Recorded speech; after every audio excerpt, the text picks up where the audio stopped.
Alright guys, TacticalRab again today. Hope you're doing well and enjoying your day so far. More gentleman's agreement drama going down last night with the high grain rounds officially banned on the assault rifles. That may make life slightly easier for the SMG players going forwards, but also snipers in search and destroy right now. The pros are not using them at all, and effectively they've been banned from the meta as well, according to what the pros believe. That could change over time. Does this make search and destroy significantly less enjoyable, more lackluster going into the new season? Very much intrigued to your thoughts in the comments below. Hit the like button if you enjoy. Subscribe if you're new as always, I would greatly appreciate it. Happy Thanksgiving as well to all of those celebrating today. Thought this was really cool from Kenny as well. Any pros that live in Texas, don't have any plans, come through, grab a plate. And I think it's nice really, because when Kenny was playing against the Green Wall for the last couple of years, when he was on main stage laughing and joking with his team mid-game, there were certain people that said, oh Kenny, I can't believe he's doing this, can't believe he's laughing mid-series, this guy's basically the devil reincarnate. But of course it's clear to see that's not necessarily the case. So Dashy and Simp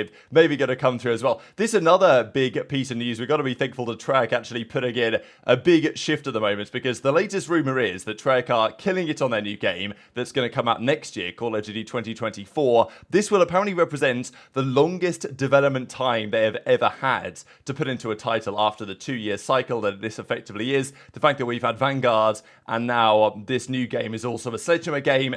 Treyarch have had a long time to develop their next title. Rumor has it it's going to be effectively Black Ops Gulf War. I think we talked about the opportunity for Black Ops Gulf War as a title quite some time ago. So I'm guessing we're talking here early 90s. There were rumors circulating a while ago that, yeah, this is going to be a bit of a killer game while Treyarch are doing a great job. So we'll see, because Modern Warfare 3 is much better than last year's game, and I think it's significantly better than Vanguard as well. But the campaign isn't, okay, I don't really play the campaigns anymore, not like I did back in the day where they were actually good. But this game, Modern Warfare 3 right now, publicly, like if you look at the reviews and stuff, they're all terrible because the campaign is terrible because they had no time to work on it, which doesn't really matter because people who actually play the multiplayer know that it's better. I would say, at least in general, that is the case. But maybe Treyarch can make a really well-rounded game that's going to come out next year. So we'll see how that one goes. Couple of comments on the respin cheese as well. I thought this is pretty funny from Scrappy here that he says hashtag respin cheese, but you know, look, he's made the cash regardless. At the end of the day, Scrappy doesn't mind all the drama around, oh yeah, okay, he paid to win or he paid to respin or whatever. And sure, he had to get lucky by hitting the respin the one time, getting HyDra and Kit on his team,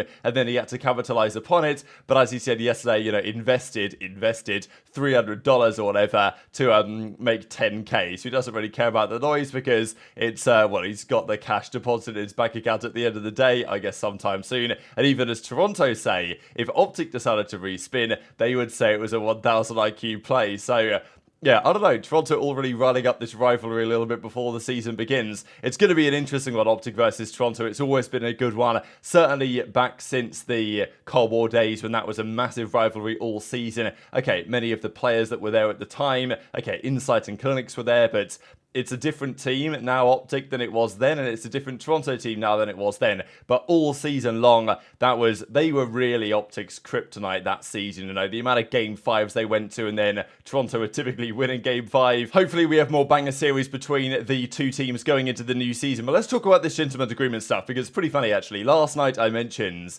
that this is the class that basically all the pros are currently using on the MCW right now. It's kind of funny how it doesn't take that long for the pros, even though there's so many attachments. The frustrating thing actually about this game is that last night I was playing some pubs, because in 8 you guys might know, or let's say in custom games, if you don't have things unlocked in public matches, the classes just like reset and stuff. Every so often you just go back to the quick grip gloves and the lightweight boots. So I need to unlock the stuff in public matches, basically. So I was going through, and I don't have the MCW yet because I'm too lower level. But the attachments aren't the same. I enjoyed the days where it was like, all right, you had your long barrel, you had your, you know, stock quick draw, and it didn't matter what AR you had on, they were called the same things. But the issue is that the MCW, the names of the attachments, aren't necessarily the same as the attachments that are on the other AR. So I just have no idea what to put on these other classes unless I went into the weeds of it. And I've talked to a couple of people who are more casual, because from the competitive perspective, I don't think anyone likes the fact that there's so many attachments. It doesn't make any sense. But I was asking people that play this game casually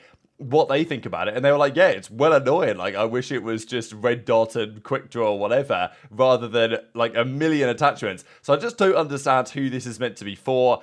I know that there is probably a small niche community that enjoys this stuff, the military simulator guys, but it still does frustrate me. But anyway, this is the class that people were using. So the abilited break on the muzzle, the barrel, the cyclone long barrel, the slate reflector, whatever optic you want, the regal heavy stock, and then they used to be using the PSL rear grip, I think is what it's called. But recently people changed to the high grounds ammunition because it gives you extra bullet velocity and is pretty powerful. So the pros decided basically to call it a day on this one and go back to what they were using before, which was that like PSL rear grip. And as Clay says, Go just posted the setup that everybody is using. So pretty much everybody now is using a build very similar to this. So it doesn't tend to take that long for the pros to figure out, all right, there might be a million attachments on this gun and all the guns in the game. This is basically the best possible class you can use. However, last night we then get this response, and as aBeZy says, shortly after Attach posted this class, that high grain is finally gone. So the high grain ammunition rounds that were being used on the AR for a couple of days, I think they're also available on the SMG as well, but I think they might be more potent on the AR, so they're just going to be gone from, well, the pros have decided to get rid of them, and this is kind of what aBeZy's been getting across, and many of the SMG players are getting across, is that the ARs on this game are the stronger weapon type. I mean, maps like Subbase and even Terminal in part, you're really seeing just 3 minimum, if not 4 MCWs really on the map. And there was the MTZ, and there was another couple of guns that were floated as being potentially viable as well. But really, we're going to see a 2-weapon meta. As I said yesterday, maybe the striker finds a place, but it doesn't feel to me like that's the case, at least at the moment. There's going to be updates over time, but the problem is the game launches in a certain state. Gentlemen's agreement and official bans in rule set are made based on the state of the game at the start. When the state of the game changes, making those changes happen from the pro side, especially when there's a million things that they've got to think about in these classes, doesn't usually happen. So the Holger got nerfed the other day, but that's gone as far to be actually officially banned on the CDL rule set, even though, okay, it's still going to be strong, but maybe it's not as strong as it previously was, and the MCW is the better AR. So the SMGs have been pushing for this quite hard, and they've got rid of the high grain ammunition in the same way that many of the ARs during Modern Warfare 2019 were pushing for, was it the 10mm rounds to get banned on the MP5, because we were using like 4 MP5s most of that season. Eventually they got rid of it. The meta was a bit more balanced towards the end of the year. So sometimes the pros make reasonable decisions as to what is better for the balance of the game, and I don't think getting rid of high ground is necessarily a bad thing, but it's just another thing, you know, and there's quite a few things already on this list, and there are definitely discussions on snipers at the moment, and also what other stuff could potentially be allowed. So this is the current GA list, the basic list. There's more to this, and there's some things that are actually banned in the rule set which maybe shouldn't be, but there's a debate on that. So high ground ammunition is now gone. Just to clarify, these are things that aren't officially banned in the rule set, but the pros have decided the game plays better without these things, at least in their opinion, which is always going to be somewhat controversial. A lot of these things I don't mind at all, but the issue is when the pros have this much power that they're always going to do some things that are going to be controversial from the fan perspective. High grain is gone. All muzzles that increase melee damage is gone. The MTZ, of course, the Holger is like just straight up banned. That's not even GA'd. Both knives. The ARs must use a red dot is such a funny GA, but the idea of that is that it just prevents you ultra stacking it, which I guess makes sense. The SAE, of course, is GA'd, although I think that might be officially banned in the rule set, so maybe that's not so much. This is an interesting one, though, on the trophies and the smoke grenades. So right now, 1 smoke in S&D is allowed.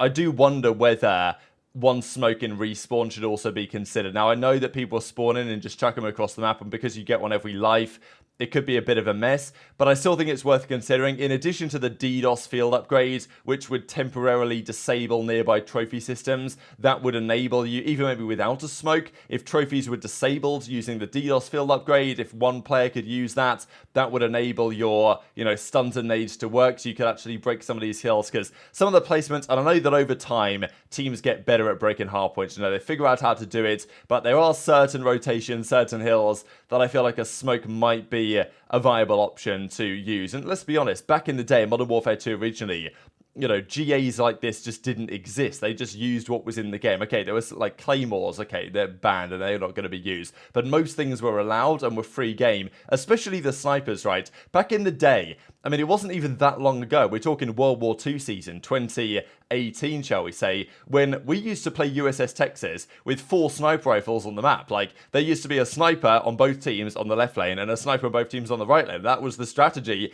and nobody seemed to mind about that. That's just how it was. Nowadays, though, for whatever reason, especially since Cold War, because the snipers were really good in Cold War, and the pros thought, you know what, the snipers are too good, they've got to go. Even though, without attachments, they might have been fine. That's been the general meta the last couple of years. It was a big drama in Vanguard at the start because the pros decided to keep that GA over and keep the snipers out of the game going into Vanguard. They said, oh no, they're way too strong, like it's going to ruin Search and Destroy, and then the community basically forced them into using them at the kickoff, and it turns out some teams didn't even bother using one, and the teams that didn't see that much success with it. But having the big stick on the map, I think, is more entertaining for Search and Destroy to watch when you've got a player hitting the sniper rifle shots, and also an extra element of kind of strategy as well. If one of the guys is sniping on the other team, you know, how are you going to play, right? Are you going to have your own sniper to counter him? Are you going to play in a different way? Is he going to use it every round? Where's he going to play? Like, you know, I think that weapon creates a lot of excitement in the game. Now, in Counter-Strike or something, it's balanced because you have to pay more for it. The AWP is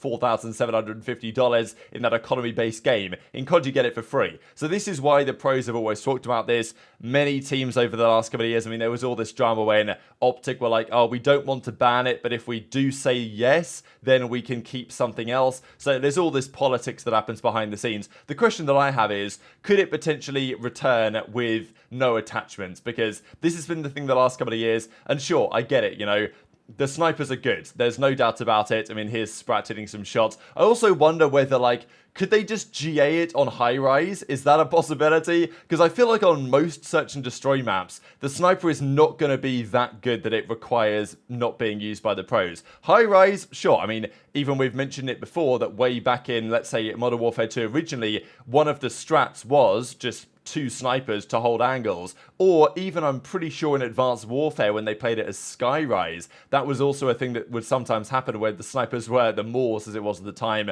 that kind of like bolt action one was used in a similar way.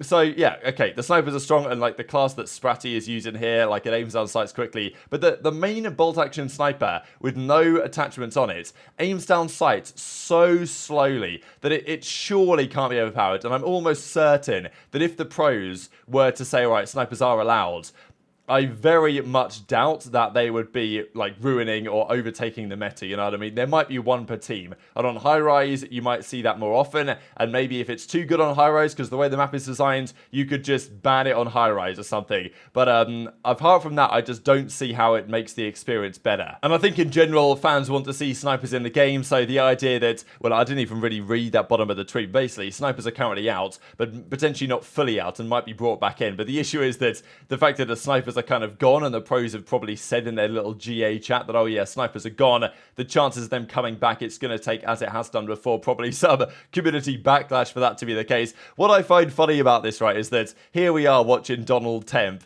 snake it again and again and again. So this apparently is, you know, this is perfectly fine, and this is allowed, you know, like this is a feature of the game, and this is perfectly acceptable within gentlemen's agreements. You know, all those other things are GA'd, but yet doing this for a whole minute is apparently just completely fair game. That's what I don't understand, right? We talk about GAs trying to improve or worsen the viewing and the playing experience, but yet they're going to ban snipers on very not particularly firm grounds, but yet this kind of activity is apparently perfectly fine. So I just don't quite get that discrepancy. And just one thing here to close out with from Brian Stats I thought was pretty interesting that I saw a couple of days ago. 2 former duos come back together this year. One on the Seattle Surge, one on Boston. So Illy and Hook, their average placing is 2.45. 4 championships, 6 finals appearances, 2020 world champions, and then Slasher and Priestahh, they've only played 5 against together before, but still 2.8 average placing, 2 championships on 100 Thieves back in the day, 3 finals appearances, they lost the grand finals at Champs. That's the runner-up they had at the time, so look, it's highly doubtful that either of these average placings will be maintained as a duo, but maybe one of these teams will very much so exceed expectations. So very much enjoyed your thoughts in the comments below. Hit the like button if you enjoyed, subscribe if you're new, take care, and I'll see you next time.